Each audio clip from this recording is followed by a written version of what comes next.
Geride bıraktığımız bir hafta içerisinde gerçekten hem Irak hem Güney Kürdistan'ı ilgilendiren birçok gelişmeyi takip ettik elbette.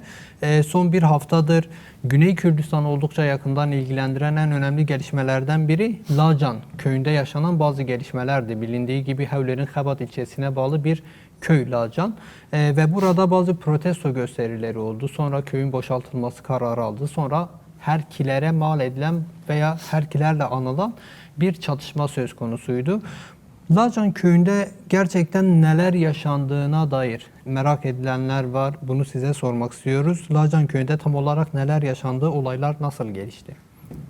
Şimdi Lacan köyündeki gelişmeler aslında biraz Güney Kürdistan'daki biriken sorunların da bir şekilde dışa vurumudur. Bence o şekilde değerlendirmek daha doğru olacak. Evet. Yani güncel sadece işte aktüel gelişen herhangi lokal bir sorun çatışmadan ziyade Başka Kürdistan'da yaşanan bütün sorunların, biriken sorunların, siyasal, ekonomik, toplumsal sorunların bir şekilde kendisini dışa vurumudur. Toplumsal tepkinin yeri ve zamanı geldiğinde bir şekilde ortaya çıkması şeklinde değerlendirmek daha doğru olacaktır. Bence Başka Kürdistan'da siyaset okuması yapanlar, toplumsal sorunlarla ilgilenenler olayı münferit bir olay, lokal bir olay olarak değerlendirmemeli. Böyle yapılırsa işin perde arkası doğru anlaşılmaz, soruna doğru bir çözüm de bulunmaz. Evet. Çünkü yıllardır Başka Kürdistan'da aslında toplumun giderek sesinin kısıldığı, taleplerinin görülmediği, görülmezden gelindiği, kendine göre bir ekonomik sistemin oluşturulduğu, halkın aslında çok yoğun bir ekonomik baskı altında olduğu, siyasi baskı altında olduğu bir gerçek. Biz bunları sürekli tartıştık. Programlarda tartıştık, evet. Değişik vesilelerle gündeme geldi. Başka Kürdistan basınında da tartışılıyor, değişik çevrelerde de tartışılıyor. Bu işte seçimlerde bir şekilde, bu son yaşanan seçimlerde de o tepkiler aslında bir şekilde kendilerini dışa vurdular. Onu öyle değerlendirmek bence daha doğru olabilir. Şimdi Lacan köyünde niye böyle bir şey ortaya çıktı? Olayın kendisi eğer değerlendirirse lokal olarak, evet, ya da görünen sebepleri işte seçimlerden önce oradaki işte mevcut fabrikalarda insanların yerleştirileceği vaadinde bulunuyor ama ondan sonra bu yapılmayınca tepkiler gelişiyor. Bu halkın aslında kendi doğal tepkisi. Çünkü orada işe yerleştirilen insanların çoğunda Türkiye'den getirildiği söyleniyor. Dışarıdan gelen insanlar. Dolayısıyla aslında dışarıdan ucuz iş gücü biçiminde insan getirdiğinizde içeride bir işsizlik yığılmasına neden olursunuz. İşsizlik oranının artmasına neden olursunuz. Dolayısıyla halkın tepkisini doğurmuş olursunuz. Çünkü hükümet olarak ya da ne bileyim bölge işte yöneticileri olarak bu toplumun siyasi temsilcileri olarak önce yapmanız gereken toplumun bu tür taleplerini, ihtiyaçlarını gidermektir. Onlara istihdam alanlarını açmaktır. Şimdi bu yapılmayınca halk tepki gösteriyor tabii. Çünkü bir vaatte bulunuyorsun, onun üzerine bir propaganda yapıyorsun. Bu yapılmayınca halk tepki gösteriyor. Evet. Haklı olarak tepkisini gösteriyor. En demokratik talebidir aslında. Kaldı ki yani orada bölge halkının da çok da emeğinin karşılığını alan bir durumda olduğundan söz etmek mümkün değildir. Yani işte aylardır, yıllardır, aylar değil hatta yıllardır biz bölgede memur maaşlarının sorununu konuşuyoruz değil mi? Doğru. 2013-14'lerden bu yana sürekli değişmeyen temel gündemlerden bir tanesi nedir? Memur maaşlarının zamanında ödenmemesi. Yani insanların alın terinin ödenmemesidir. Karşılığının verilmemesidir. Ve dolayısıyla bu toplumsal bir ekonomik krize de neden oluyor. Şimdi bölgedeki üretim azaldı. Yani neredeyse bölgede temel geçim kaynağı maaş. Yani sisteme bağlanmış, memur maaşıyla bağlanmış bir toplumsal yapıdan, iş gücünden söz ediyoruz. Böyle olunca bu toplumu biraz da kendine göre yönlendirme, kendine göre şekillendirme, kendine göre yönetme böyle bir realite ortaya çıkar. Ama bu aynı zamanda toplumun bunu tümden kabul ettiği anlamına gelmiyor. Bir birikmeye de neden oluyor, bir tepkiye de neden oluyor.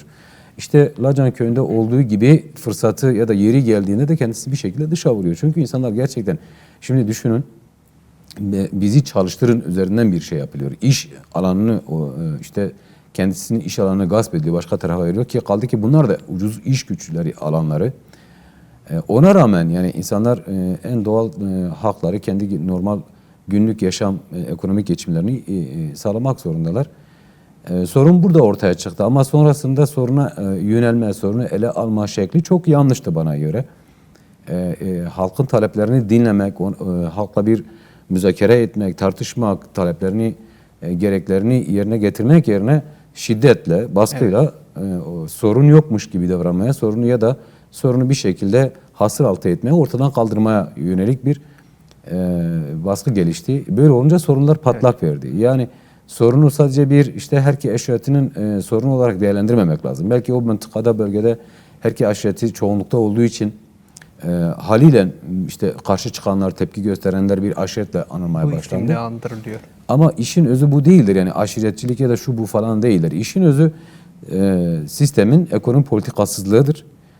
İşte yolsuzlukların yapılmasıdır. Çünkü siz vaatte bulunuyorsunuz ama vaatte bulunduğun insanların yerine başkalarını getiriyorsunuz. Bu şu demektir, içinde bir yolsuzluk var demektir. Bunu toplumsal olaylar arasında değerlendirdiğinizde toplum taleplerine işte vaat ettiğiniz talepleri göz ardı ettiğinizde bu işin içinde farklı çıkar şeylerin olduğunu çok net bir şekilde ortaya koyuyor. Dolayısıyla bu sorunu çözerken de siz şiddetle baskılarsanız hem haklı talepler hem de haklı taleplere karşı siz şiddet ve baskı uygularsanız toplumun işte buradaki reaksiyonu giderek genişler ve tam da demokratik haklı bir zemine oturur ve bu bir kümenin, bir kesimin, dar bir çerçevenin herhangi bir talebi olmaktan çıkar. Bir toplumsal talep olarak sizin karşınıza yarın daha güçlü çıkar. Yani takip edebildiğimiz kadarıyla sizin izah ettiğiniz bu nedenlerden dolayı halk bir demokratik protesto gösteri hakkını kullanıyor ve çok sert bir yönelim oluyor ve birkaç kişinin yaşamını yitirmesiyle o gün sonuçlanıyor. Ertesi gün veya bir gün sonra, yani 2 gün sonra köyün boşaltılması kararı da alınıyor. Bu oldukça ilginç ve sözünü etmeye çalıştığımız büyük olaylara neden oluyor. Bu köyün boşaltılması kararı niçin alınmıştı? KDP, asayişi, güvenlik güçleri neyi amaçlıyordu? Yani perde arkasından neler söylendiğini en azından açıklamalarda çok fazla şey çıkmıyor. Evet. Güvenlik hasebiyle bilmem işte aslında işin özü şudur. Sorunun üstünü kapatma, sorunu tasfiye etme, talepleri tasfiye etme, ortadan kaldırma ve bu taleplerde bulunan insanları bir şekilde terbiye etmedir. Evet. Yani gerektiğinde kimi nereden soruyorsunuz yani? Yani siz halkın taleplerini bu şekilde mi karşılamış olacaksınız? Halkın demokratik taleplerini, ekonomik ihtiyaçlarını, istihdam sorunlarını halkı kendi yerinden göç ettirerek mi çözeceksiniz? Ki kaldı ki siz sorumlusunuz. Yıllardır bu memleketi siz yönetiyorsunuz. Siz talep olmuşsunuz, insanlara vaatlerde bulunmuşsunuz.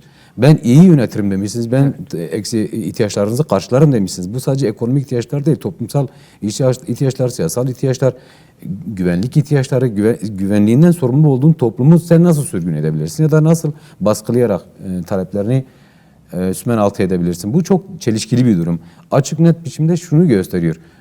Sorunun temeline inip gerçekten de muhataplarıyla çözmek değil, sorunu şiddetle bastırıp dağıtarak, toplumu dağıtarak o kendisine karşı ortaya çıkan toplumsal reaksiyonu pasifize etmek, ortadan kaldırmaktır. Tekil şahısları her birini bir tarafa sürgün et, o zaman yani bu şekilde teslim almaktır.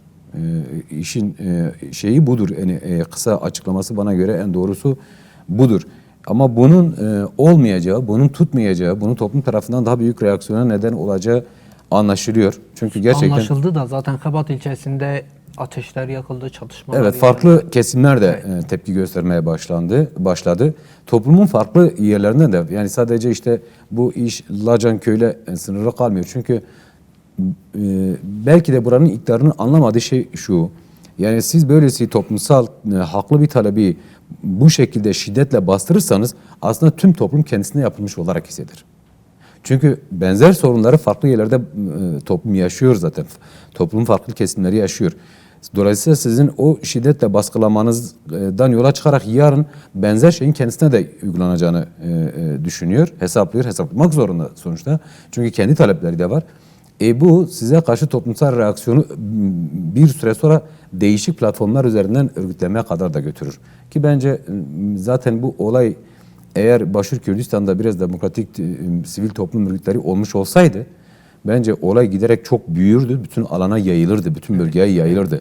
Ama maalesef sivil toplum örgütleri, halk örgütleri bu anlamda çok fazla güçlü olmadıkları için ya da çok olmadıkları için aslında Hükümet güdümünde hep. Evet, yani neredeyse işte şimdi mesela niye yok, onun temeline de inmek lazım. Şimdi toplumun hepsini siz maaşlarla kendinize bağlarsanız, kendinize yani nefes borusu olarak size bağlıysa dolayısıyla çok çabuk o reaksiyonu da göstermez. Aslında bu sistem bütün bunları hesapladığı için iş istihdam alanları açılmıyor. Farklı üretim alanlarının açılmasına izin vermiyor.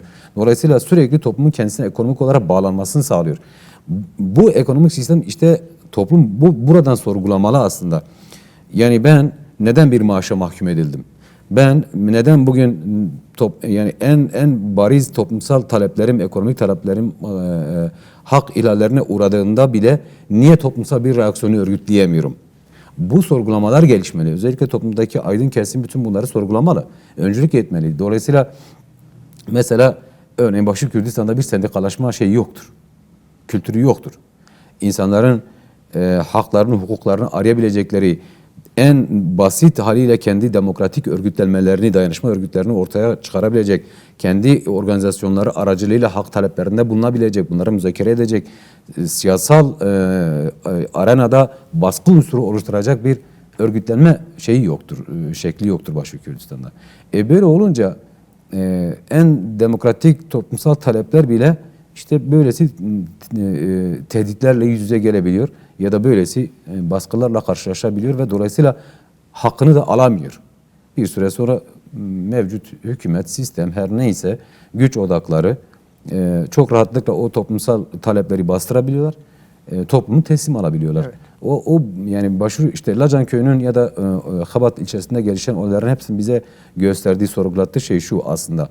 Demokratik bir sistem için demokratik bir toplumsal örgütlenme gerekli. Demokratik toplumsal örgütlenmeniz var ise, güçlü ise demokratik sistemi siz yaratabilirsiniz. Antidemokratik anlayışlara, zihniyetlere karşı kendi demokratik örgütlenmenizi yaratarak onu da demokratik temelde bir değişim dönüşme zorlayabilirsiniz. Yok ise size ne dağıtılıyorsa ona mahkum kalıyorsunuz. Bize aslında gösterdiği en güzel ya da en açık, berrak ders bu bence. Peki yani KDP medyası çok yoğun bir özel savaş savunmasına yani saldırısına geçti. Takip edebildiğimiz kadarıyla özellikle dijital medyada bu olaylardan YNK'yi sorumlu tutan bir yayını esas aldı. Hatta KDP'nin bilindik ana yayın kanalları da bunu bir tekerleme gibi tekrarlamaya başladı son bir haftadır. KDP'nin olaylardan YNK'yi sorumlu tutmasının amacı ne veya YNK kendisi bu olaylara nasıl yaklaştı? Şimdi mesela dikkat edin, olayların içerisinde ya da bu olayların ortaya çıkmasına, halkın tepkisinin ortaya çıkmasına sebep olan şeyler nelerdir? Seçim vaatlerinin yerine getirmemiş olmasıdır. Bu seçim vaatlerini veren kimlerdir? Seçimlerde işte size iş istihdam alanları açacağız diyenler kimlerdir? KDP. O bölgede işte fabrikalar, ne fabrikası tam hatırlamıyorum ama. Lanas, petrol rafinerileri falan. Evet. Şimdi buralarda iş istihdam alanlarının şeyini söyleyen kimdir? Vaadini veren kimdir? Orada seçim çalışmaları yapan PDK'nin kendisidir. Bu şeylerin, rafinerilerin sahipleri kimdir? Barzani ailesinin çocuklarıdır. Değil mi? Evet. Bunların kendisi. Şimdi bu olaylar tamamen böyle gelişmişken YNK basınının buna yer vermesi kadar doğal bir şey olabilir mi? Ya da bölgedeki diğer basın organlarının, basın yayın organlarının bu olaya yer vermesi kadar doğal bir şey olabilir mi? Son derece doğaldır. Yapmazsa anormaldir. Eğer bölge basını halkın taleplerini görmezden gelir, bir siyasi partinin, bir zümrenin halk içerisindeki üzerindeki baskısını normalleştirirse o zaman basın yayın organı olmaktan çıkmıştır. Gazetecilik yapmamıştır. Şimdi ama maalesef şöyle bir realite de var değil mi? Yani bölgedeki basınların hepsi bir siyasi partinin denetiminde tek elinde parasını onlar ödüyor. Ekonomik döngüsü tamamen kendisine bağlı. Kendisinin kurduğu yayın kuruluşlarıdır. Kendi propagandalarını, kendi şahsi ve partisel propagandalarını yapmak üzerinden kurmuşlar. Dolayısıyla biz PDK basından şöyle bir şey bekleyebilir miyiz? PDK'ye karşı eleştirel bir tutum alacak. Halkın en doğal demokratik taleplerinin yerine getirilmesi gerektiği, siyasetçilerin, sorumluların buna göre hareket etmesi gerektiği, halkın tehdit edilmesi karşısında halkın sesi olabilecek talepleri dile getirmesini bekleyebilir miyiz? İkinci gün kapısına kilit vurulur. Orada çalışanların hepsi işten çıkarılır. Hepsi işten çıkarılır. Niye? Çünkü zaten oraya o halka işte güvenlik güçlerinin şiddetini götüren, halkın taleplerini yerine getirmeyen, talepler karşısında ortaya çıkan reaksiyonları şiddetle zorla basıp işte baskılayıp tasfiye etmeye çalışanlarla o yayın organını çalıştıranlar aynı kişiler. O rafinerinin sahibiyle o televizyonun sahibi aynı kişiler. Dolayısıyla soruna gerçek anlamda neşter vurmasını beklemek, halkın taleplerini dillendirmesini beklemek böyle bir şey mümkün değil. Şimdi beri tarafta bu dünyanın her tarafında maalesef böyle işliyor. Beri tarafta muhalefet olarak bu işte karşıda konumlanan kesimler, Yeneke dediniz mesela. Yeneke basını da tabii ki işte biraz gazetecilik ilkeleri, biraz basın yayıncılık ilkeleri, bir de orada bir realite var. Onu görmezden gelmeden yer vermesi sanki işte şey için bir bahane yarattı. Olayın müsebbibi kesimler açısından da bir bahane yarattı. Olayı onunla izah etmeye, aslında çarpıtmaya, ters yüz etmeye çalıştılar. Bunu Yeneke'yle, bilmem işte başka kesimlerle. Oysa ki sorun çok net bir şekilde ortada. Kimin ne söylediği, kimin o taleplere karşı nasıl cevap verdiği ortadadır. Bu bir algı operasyonudur. Hiçbir şekilde ona girmemek gerekiyor. Bölge halkını bu anlamda doğru bilinçlendirmek. Bu yarın bir Yeneke'den de olursa aynı şekilde eleştirmek gerekir. Kim hangi taraftan gelirse topluma basıncılık, gazetecilik toplumun sesi olmaktır. Değil mi? Yani siz toplum adına iş yaparsınız. Toplum sizin notunuzu verir. Her şekilde karnınızı toplumdan alırsınız. Eğer başarılıysanız, toplumun taleplerini, demokrasi taleplerini dile getirmişseniz başarılı ad edilirsiniz. Değilse başarısızsınız. Sistemin denetimine gireceksiniz. KDP basının o şekilde propaganda yapması, KDP'nin işte Yeneke ile sorunu izah etmesi, gerçekten bana göre biraz kaçmak. Yani gerçekten kaçmak kadar çok lakayt bir durumdur. Evet. Gerçekten yani biraz demokratik kültür varsa, biraz gerçekten halka dayalı bir siyaset tarzı yönetiliyorsa, yani kendi geçer notunu halktan alma üzerinde siyaset yapıyorsanız hiçbir şekilde olmaması gereken bir şeydir bu. Ve bunun da bir karşılığı yoktur zaten. Yani çarpıtmadır, işin özünden kaçmadır, kendi sorumluluğundan kaçmadır. Böyle yapmaması gerekiyor. Bu PDK'ye de bir yarar getirmez. PDK şu sayıklarla, siyasi sayıklar olma, parti çıkarını esas alan sayıklarla olaya yönelmemeli. Bu toplum bugün onun varlık gerekçesidir. Bu toplum onu tercih etmezse nasıl olacak, nasıl ayakta duracak? Evet, bir gücünü büyük oranda şiddetten, işte paradan alıyor. İnsanları resmen biraz satın alma üzerinden açık söylemek lazım. Mesela seçimlerde herkesin kuşkusu budur. Oyların çoğu satın alınıyor. Demokratik bir seçim yapılmıyor. O zaman en azından biraz gerçekten varsa demokratik kültür, varsa topluma karşı sorumluluk hissi, bilinci, biraz ona saygı duyulması gerekir. Toplumun taleplerini doğru görmek gerekiyor. Taleplerine cevap olması gerekiyor. Yapılmayan şey budur. Diğer bütün her şey bunun üstünü kapatmaya yönelik palyatif gündemlerdir, tartışmalardır. İşin özü bence budur. Son durum için neler söylenebilir? Şu an ne durumda Xabat ilçesi? Yani halen bu gerilim devam ediyor. Halen köyün etrafı kuşatılmış durumda. Halen bir sonuca varılmamış. Umarım yani ya da beklediğimiz şey şu. Soruna sebep olanlar gerçekten de biraz kendileriyle yüzleşmelidirler. Toplumun taleplerini doğru okumalıdırlar. Köy üzerindeki o baskıyı kaldırmalı. O işte kuşatmayı bir de ayıp bir durumdur. Yani Kürdistan içerisinde, Kürdistan bölgesi içerisinde size bağlı bir işte bir yerde siz sanki düşmanı kuşatmış gibi asker işte şeyi yığıyorsunuz, güvenlik güçleri yığıyorsunuz. Orada yayın yapmaya çalışanları engelliyorsunuz. Gerçekleri duyurmaya çalışanları engelliyorsunuz. Kendinize güveniyorsanız böyle bir çarpıtma yani olayın çarpıtıldığını düşünüyorsanız yapılacak propagandalardan korkmanıza gerek yok. O zaman çünkü gerçek bir şekilde kendisini açığa vurur, herkes görür. Siz de gerçeğin propagandasını doğru şekilde yaparsın. Ama çarpıtmadan, ama olayı ters yüz etmeden böyle yaparsınız. O kuşatmayı da kaldırmak gerekiyor. Şu anda halen Lacak köyünde gerilim devam ediyor. Evet. Halen bir uzlaşı noktası bulunmuş değil. Evet, erkek eşitlerinin önde gelenlerini de konuşturdular. Ekranlara çıkarıyorlar. Mesele o değildir. Mesele halkın taleplerini doğru görmektir. Mesela bir kişiyi işte o hangi amaçla çıktı orada konuştu? Hangi görüşmeler sonucunda çıkıp böyle konuşmalar yapmaya başladı? O da sorgulanmaz. Toplum sorgular. Toplum böyle bir şey. Her tarafta konuşuluyor. Mesela gittiğimiz her yerde Burlacan köyündeki olayların perde arkası konuşuluyor. Bilinçli bir toplum sorguluyor. Olay halen bu şekilde devam ediyor. Umarız bir şekilde çözüm yolunu bulurlar. Peki geçtiğimiz hafta içerisinde Kuzey Kürdistan'da önemli bir gelişme yaşandı. Sorup sormamak arasında da gelip gidiyorum aslında. Çünkü konu çok tartışılıyor ama ne olduğu bilinmiyor veya nasıl yorumlanması gerektiği bilinmiyor. Bu Mesut Barzani, KDP lideri Mesut Barzani'nin Cizre ziyareti. Biliyorsunuz yani kendi korumalarıyla Cizre'ye geçmesi Türkiye siyasetinde de oldukça konuşulan ve ret yiyen bir durum oldu. Karşı cepheden Barzani'nin basın ofisinden de bir açıklama yapıldı. Türkiye'deki bildiğimiz bütün liderlerden art arda bazı açıklamalar geldi. Bu konu hakkında neler söylenmesi gerekiyor? Muhtemelen izleyiciler de merak ediyordur. Acaba nasıl ele alınması gerekiyor bu konu? Yani bütün diplomatik görüşmelerde, ziyaretlerde aslında yakın korumalarını herkes götürüyor. Ülkelerin kendi prosedürleri var ya da karşılıklı prosedürleri var. O prosedürler gereğince herkes kimin ne yapacağını bilir.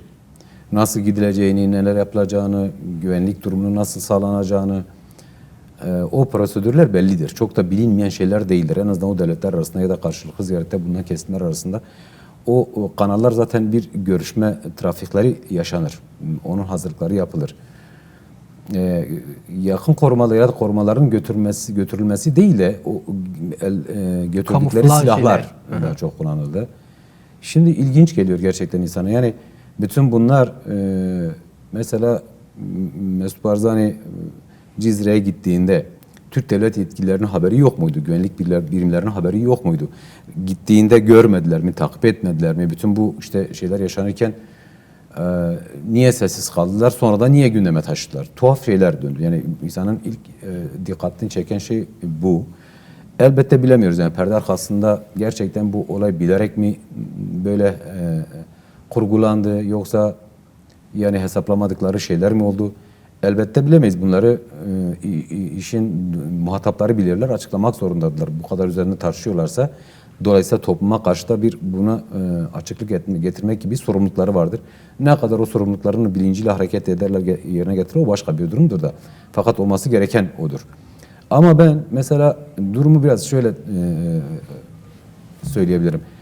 Yani bence çok suni bir gündem. Gerçekten çok suni bir gündem. Günlerdir özellikle dijital medya üzerinden, işte sanal medya üzerinden her iki tarafta böyle ajitasyonlar yaparak farklı atraksiyonlarla işte insanların ulusal milli duygularıyla oynama, onun üzerinden kendisince rant sağlama, yani bunu şova dönüştürme değişik şekillerde ne bileyim çok da olmaması gereken şeylerdi. Bence iki taraf açısından da yani böylesi bir duruma sebep vermemeleri gerekiyordu. Peki kime yarıyor bu? Kime yarıyor? Her iki taraf da kendi lehine sonuçlandırmaya çalışıyor. Dolayısıyla kendi propagandalarını işte o milli duygular üzerinden propagandalar yaparak birisi bakın biz ne kadar büyüğüz, diğeri vay işte biz sizi hiçbir şekilde böyle kabul etmeyiz. Bak biz işte ne tür açıklamalarla yanıt verdik, reddettik, kınadık. Dolayısıyla hani şey diyordu ya işte oraya gidişin sebebi biraz bir demokratik ortam oluşturulmaya çalışılıyor. Bir Kürt sorunun demokratik çözümü gündemde. Önder Apo ile Türk Devleti arasında bir süreç yürütülüyor. Bu sürecin kendisiyle birlikte oluşturduğu bir ortam var. O ortamın gerçekten de bu sorunun çözümüne hizmet edecek şekilde kullanılması gerekiyor. Herkes bu tarihsel sorumlulukla hareket etmeli. Güncel bütün aktiviteleri bunun üzerinden olmalı. Bütün açıklamaları bunun üzerinden olmalı. Yapılan bütün konuşmalar bunun üzerinden olmalı.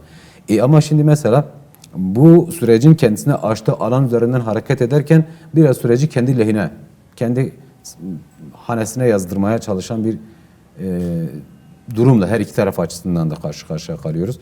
Dolayısıyla bana göre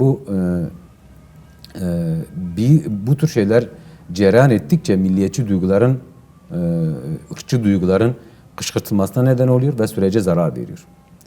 Dolayısıyla her iki tarafın da daha sorumlu olması gerekiyor. Sorumsuzca hareketlerden kaçınılması gerekiyor. Bu tür tartışmalara meyletmemeleri lazım. Bu tür basit hesaplar üzerinden hareket etmemeleri lazım. Basittir. Gerçekten çok basit şeylerdir, hamlelerdir ve bu şeye zarar veriyor. Her iki tarafında işte en azından Kürtler ve Türklerin bir araya gelip birbirlerini anlamaya çalışmaları, sürecin daha da giderek yumuşaması, karşılıklı bir empati durumuna gelmesi açısından gerçekten zarar veriyor. Sürece bu şekilde yönelim hiç kimsenin hakkı değildir. Evet. Hiç kimse kendisine bu hakkı bulmamalıdır. Bu şekilde yönelmemelidir. Ben en azından böyle hele Kürtler arası işte bir ilişki geliştirmeye çalışma, bir araya gelme, değişik platformlarda bir araya gelip tartışma yürütme zeminleri oluşmuşken sadece Kürtler için değil, hem Kürtler için hem de bölge halkları açısından önem arz ediyor. Dolayısıyla bu tür basit hesapların içerisine girmemek, bu tür olayların da fazla büyümesine mahal vermeden çözümünü öncelemek, o şekilde yaklaşmak bence daha doğru olacak. Evet, siz bir süreçten söz ettiniz. Sözünü ettiğiniz süreç tabii ki barış ve demokratik toplum süreci. Bu süreç beraberinde Kürt demokratik birliğini, zeminini de yavaş yavaş oluşturmaya başladı. Yine bölge devletleri ve halkları arasında bazı görüşme kapılarını aralanmış durumda. Yani konuştuğumuz bu konu da bu sürecin bir sonucu olarak gelişiyor Cizre'deki. Bu sürecin bir sonucu olarak bugün İstanbul'da da önemli bir konferans gerçekleştiriliyor. Uluslararası Barış ve Demokratik Toplum Konferansı. Güneyden de temsilciler orada. Bu konferansın önemine dair bir şeyler söyler misiniz? Irak ve ulusal birlik anlamında. Şimdi bu tür konferanslar aslında nasıl söyleyelim biraz devlet dışı kalmış aydınların, siyasetçilerin, toplumsal kesimlerin bir araya gelip gerçekten bir sinerji oluşturmaları açısından son derece önemlidir. Sürecin kavratılması, sürecin önemi, tarihselliği, hani sürekli diyoruz ya süreç tarihsel bir süreç. Gerçekten tarihsel bir süreç çünkü tarihsel bir sorunun çözümüne dönük bir süreçtir. O açıdan bakıldığında tarihsel toplumsal bir süreçtir. Hayati önemlidir. Bu kadar önemlidir. Yani halkların sadece Kürtlerle Türklerin birliği, ittifakı ya da demokratik barışını değil, Orta Doğu'da demokratik bir sürecin önünü açabilecek bir bir süreç. Dolayısıyla bu tür konferanslar aslında sürecin altyapısını hazırlamak, doğru kavratmak, farklı kesimlerin hepsine taşırabilmek, bir de farklı kesimlerin görüş ve önerilerini işin içine katabilmek, onların söz söyleme alanlarını açabilmek açısından çok çok önemlidir. Hele işte uluslararası düzeyde yapılıyor olması bence farklı demokratik kesimlerin, farklı aydınların Kürt sorununa bakış açılarının ne olduğunu bilmek, tartışmak, ortak potada birleştirebilmek biraz uluslararası alanda da bir zemin hazırlamış olur. Kürt sorununun bütün yönleriyle de uluslararası alana taşırılmasına, siyasetine, demokratik aydın kesimlerine ulaşmasını sağlar. Çünkü şimdiye kadar Kürt sorunu ya da Orta Doğu'daki sorun hep egemenlerin eliyle, diliyle, gözüyle yansıtılmaya çalışıldı, lanse edildi. İzahatları hep, tanımları hep onlar üzerinden yapıldı. Şimdi bu kavşakta, bu tarihsel kavşakta, bu tür konferanslarla bir araya farklı kesimlerin gelip Kürt sorununu gerçekten temelleriyle tartışmasını yaratmak, onun zeminini oluşturmak çözümün de nasıl olması gerektiğinin önünü açar. Türkiye'de bu süreç halen devam ediyor. Aslında biraz Türkiye siyaseti açısından da bir perspektif sunar. Bakın mesela sizin görmek istemediğiniz ama toplumun büyük kesimini temsil eden kesimler bakın neler tartışıyor, talepleri neler. Çünkü oraya giden insanlar, tartışan insanlar sadece işin teorik boyutuyla ilgilenemezler. Ya da sadece işin bir nasıl söyleyeyim, bir entelektüel tartışma için orada değiller. Soruna köklü çözüm üretmenin yollarını arıyorlar. Sorunun sebebine iniyorlar. Oradan yola çıkarak gerçekten demokratik çözümü nasıl gelişebileceğinin yol ve yöntemini tartışıyorlar. O açıdan çok önemlidir, değerlidir. Bu sadece Kürt sorunu açısından değil, Orta Doğu'daki sorunların çözümü açısından da önemlidir. Hatta şunu söyleyeyim, mesela Önder Apo'nun mesajını okuduk, konferansa sunduğu mesajı. Önder Apo sadece güncel anlamda aktüel bir sorunu çözmek üzerinden de soruna yaklaşmıyor. Önder Apo ya da sadece 100 yıl boyutuyla da yaklaşmıyor. Sorunun tarihsel kökenlerine, iktidar olgusuna kadar götürüyor. Sorunun toplumsal boyutunun nasıl, ilk nüvelerin nasıl ortaya çıktığını ortaya koyuyor. İşte oradan örneği nasıl değerlendiriyor?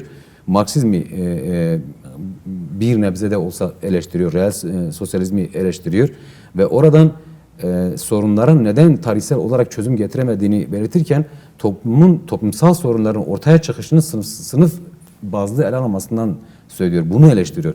Aslında toplumsal sorunların tarihsel açıdan sınıf bazlı ortaya çıkmadığını, evet sınıfsal sorunların da sonradan işin içine girdiğini ama esas olarak kadın erkek arasındaki eşitsizliğin, dengesizliğin ortaya çıkmasıyla birlikte bunun başladığını söylüyor. Onun için mesela kasti katilden söz etti. İlk toplumsal ayrışmada erkek egemen anlayışın giderek hakim olması ve kadını ilk elden işte kadına yönelik karşı geliştirilen baskılama organizasyonlarını erkek ele geliştirildiğini, bunu da kasti katiller olarak nitelendiriyor ve sorunun aslında komünal yaşam ile devlet arasında, iktidarcı zihniyet arasında giderek şekillendiğini, sınıfsal yapının sonradan buna dahil olduğunu ama Marksizmin, reel sosyalizmin sorunu tarihsel köklerinden kopararak sadece güncel işte bir sınıf sorunuymuş gibi yansıtmasını eleştiriyor. Buna alternatifin tarihsel köklerden başlayarak yeniden sorunu doğru tanımlamakla gelişebileceğini ortaya koyuyor. O açıdan evet güncel bir soruna, 100 yıllık bir soruna cevap aramak kadar, Kürt sorununa cevap araması kadar o konferans aslında sosyalist bilinçte, sosyalist terminolojide de ciddi değişiklikler yapıyor. Sosyalist anlayış ve bilinçte de ciddi değişiklikler yapıyor. Ve Önder Apo çok dikkat çeken bir husus şu, o mesajında eleştirirken Marx'ın kendi koşullarında aslında bütün bu sorunları, bütün tarihsel kökleriyle doğru değerlendirilmesinin olanaklarının olmadığını, dolayısıyla burada evet Marx'ı eleştiriyoruz ama Marx'ı tümden reddetmek üzerinden değil, kendi koşulları içerisinde değerlendirilmesi gerektiğini belirtiyordu. Bir de bunun aslında sosyalistler için bir öz eleştiri olduğunu söylüyordu. Yani biz işte bunları eleştirirken evet, aslında sosyalistler olarak bunu öz eleştirisini yapıyoruz tanımlamasında bulunmuştu. Bu açıdan çok gerçekten dolu bir açıklamaydı. O açıdan dünya sosyalist hareketleri de buradan yola çıkarak yeniden bir yapılanma sürecinden geçmek zorunda, zihniyet dönüşümünden geçmek zorundadırlar. Alışılagelenen kodlardan kurtulmak zorundadılar. Yoksa başka şekilde sorunlara demokratik çözüm bulmaları ya da sosyalist bir çözüm bulmaları mümkün değil. Yeniden devletçi ideolojilere, ulus devlet, işte kapitalizm ulus devlet yapısını eklemlenme, ona hizmet etme pozisyonundan kurtulamazlar. Böyle bir gerçekliği ifade ediyordu Önder Apo o konferansa gönderdiği mesajda. Dolayısıyla biz o konferansı değerlendirirken evet güncel aktüel sorunların çözümü kadar tarihsel sorunların çözümünden nereden bir düzeltmeye başlamamız gerektiği, bilinç düzeltmesini nereden yapmamız gerektiği, nasıl yapmamız gerektiğini de yeniden sorgulamak zorunda kalıyoruz. O açıdan bence çok farklı kesimlerin olması da o açıdan iyi. Şimdi mesela ben gelmeden önce konuşup İslamcı kesimler var, demokratik kesimler var, ulusalcı kesim, birçok farklı kesim orada sorunu tartışıyor, sorunun tarihsel kökenlerine inmeye çalışıyor. Bence son derece önemli bir konferans. Keşke bu konferanslar Orta Doğu bazlı daha da geliştirilse. Evet. Keşke mesela Türkiye'deki çok farklı karşıt kesimler bu tür organizasyonlarda bir araya gelip gerçekten düşünce üretmeye başlasa, veriler üretmeye başlasa, o veriler üzerinden tartışmalar yapabilse ve soruna işte demokratik çözümü nasıl olması gerektiği yönlü ortak perspektifler ortaya çıkarabilse. Mesela bakın dikkat edin, niye önemli? İşte bir meclis komisyonu var değil mi? Şimdi öyle bir siyaset anlayışı tarzı oturmuş ki birbirini dinleyen değil, birbirine reddeden, birbirine küfür eden, birbirini öteleyen bir zihniyetle çok farklı kutuplarda durup resmen düşman muamelesi yaparak soruna çözüm üretmeye çalışıyor. Böyle olmaz. Mesela örneğin komisyona girmeyen partilerin Türkiye'deki propagandasını görüyoruz. Yani bir milim şaşmıyor Kürt düşmanlığından. Bir milim şaşmıyor. Kürt'ün varlığını kendi yokluğu olarak değerlendiriyor. Ve kendi varlığını ancak Kürt'ün katliamı üzerinden, yokluğu üzerinden inşa edebileceğinin günlerce açıktan propagandasını yapıyor. Bu bir siyaset anlayışı değildir. Bu siyaset değildir. Bu düşmanlıktır, başka bir şey değildir yani. Buna siyaset denilemez, buna siyaset üretmek denilemez. Buna politika denilemez. Buna toplumsal sorunlara çözüm denilemez. Toplumsal sorunun kökü zaten bu anlayış, bu zihniyet.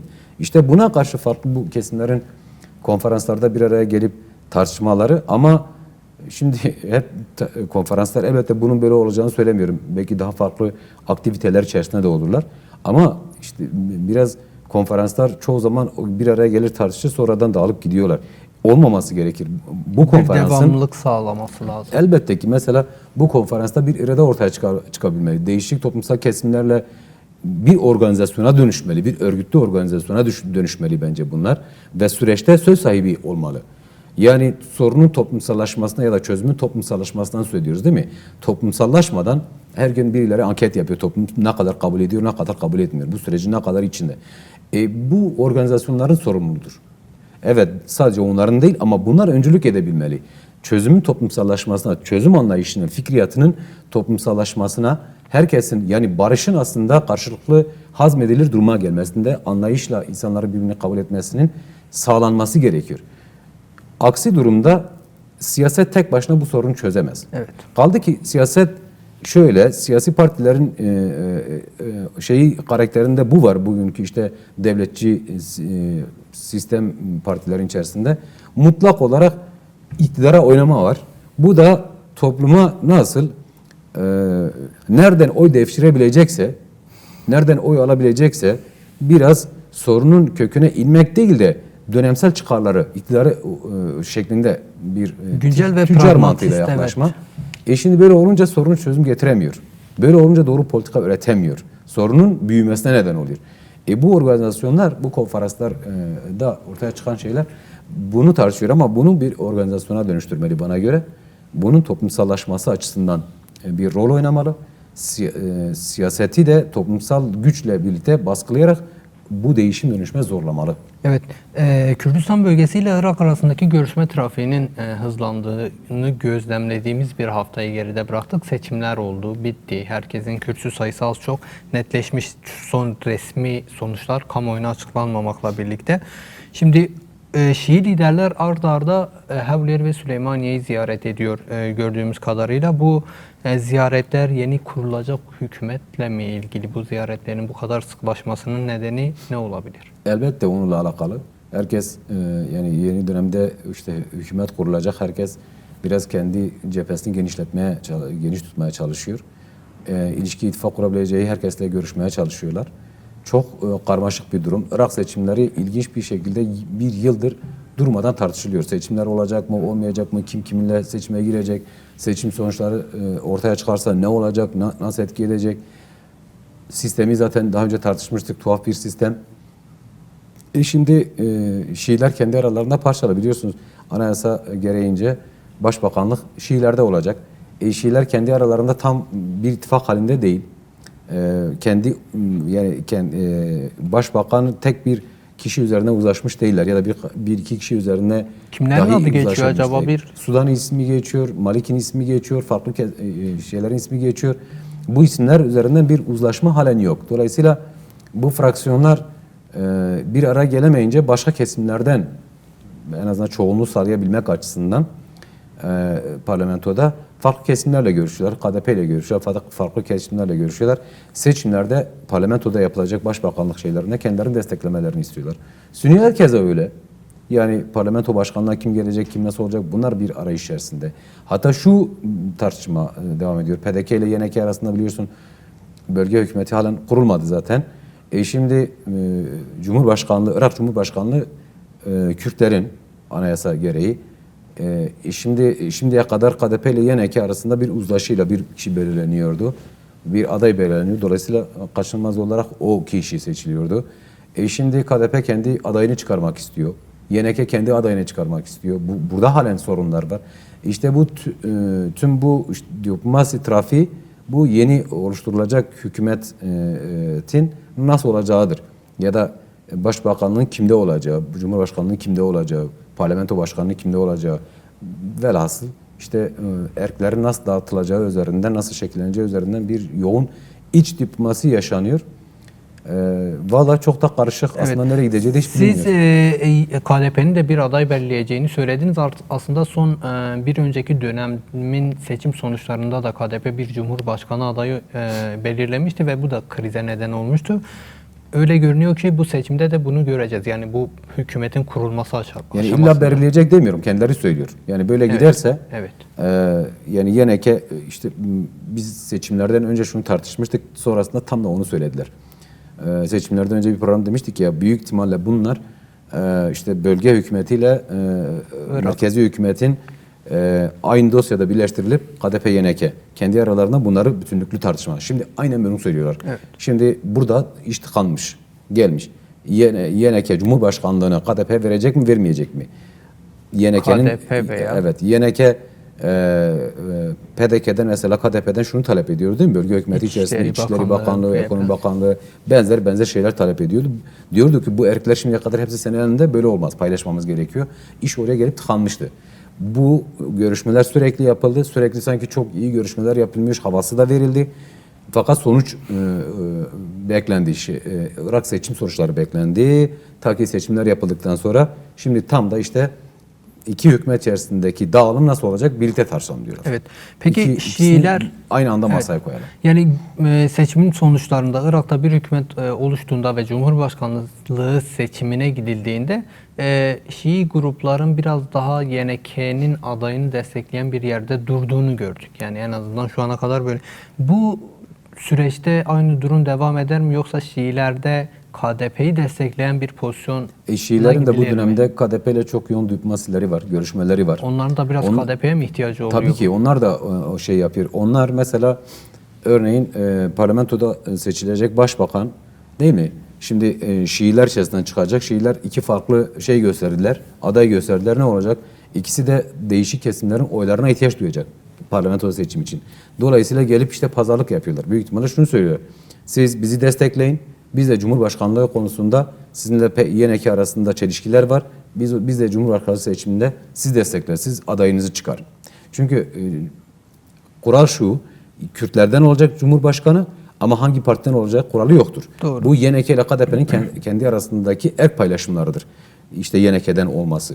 Yoksa anayasada Yeneke'den olacak diye bir şey yok. Kürtlerden olacak diyor. Şimdi KDP kendi adayını çıkarırsa Şiilerin yani Yeneke'nin adayına karşı seçtirebilmesi için Şiilerin de oyuna ihtiyaç duyacak, Sünnilerin de oyuna ihtiyaç duyacak.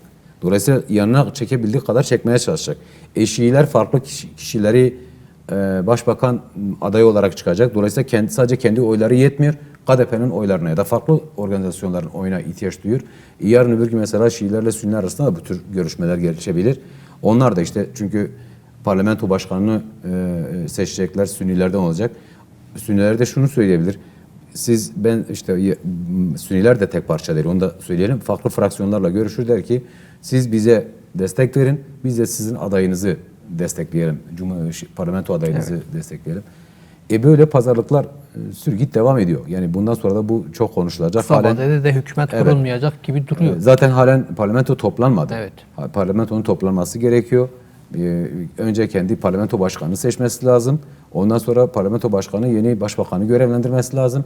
Ne olacağı halen net değil. Böyle çok arada derede iş devam ediyor. Evet. Çok teşekkürler. Süremizin sonuna geldiğimiz ifade teşekkür ediliyor ederim. arkadaşlarımızca. Çok sağ olasın.